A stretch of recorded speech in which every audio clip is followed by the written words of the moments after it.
En 1983, le Cameroun était classé 6e meilleure compagnie aérienne du monde. J'ai bien dit 6e meilleure compagnie aérienne, pas africaine. Loin devant Air France, son mentor. Et classé par qui? Par la célèbre agence l'IATA, International Air Transport Association. Vous savez, on peut tout reprocher à Amadou Ahidjo.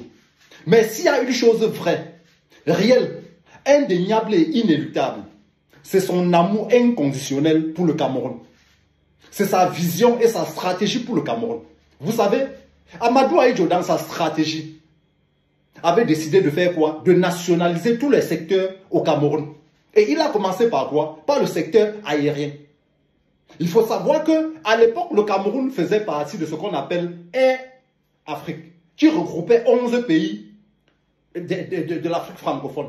Cette Air Afrique est née le 28 novembre 1961. Non, le 28 mars 1961, autant pour moi. Ces 11 États détenaient 6,54% du capital.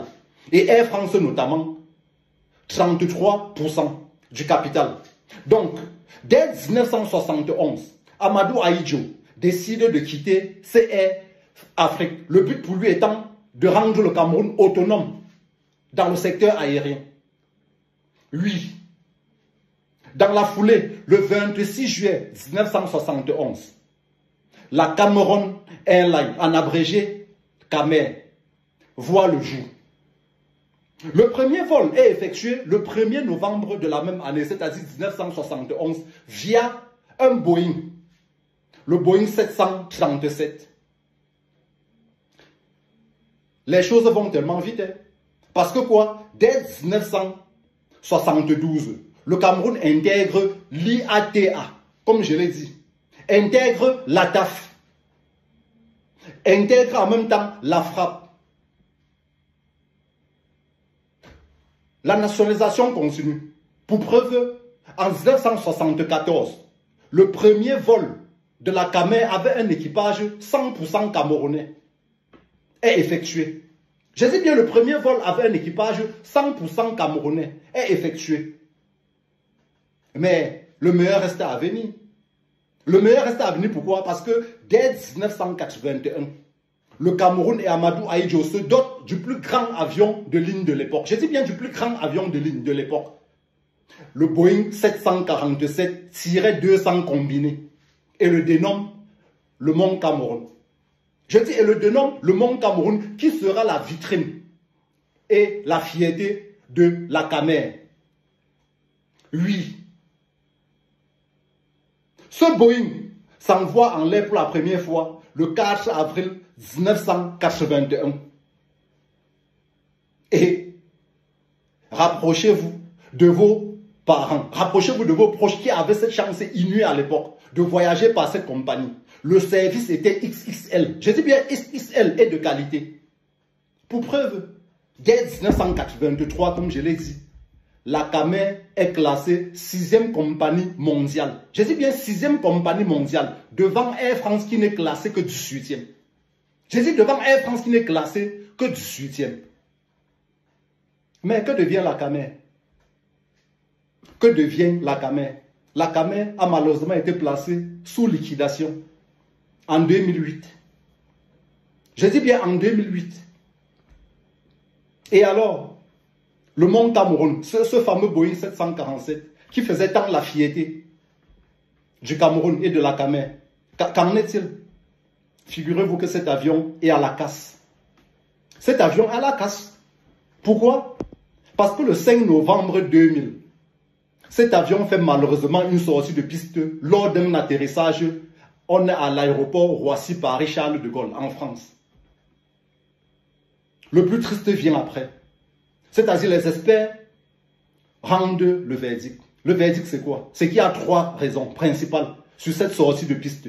La première raison choquante, c'est qu'il y a 2 passagers, j'ai dit 2 passagers qui ont voyagé dans le poste de pilotage. Est-ce que c'était les Jomba, les Oloros des pilotes? J'en sais rien. Mais toujours est-il qu'il y a 2 passagers qui avaient voyagé dans le poste de pilotage. C'est du jamais vu. On est au Cameroun.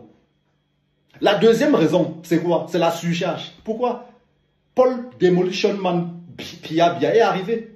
La corruption a gangréné tout. Ça veut dire que quelqu'un arrive avec 100 kilos, au lieu de 28, donne 10 000 francs. On laisse y passer avec la surcharge. Et la dernière, qui est alors la plus choquante. Tenez-vous bien.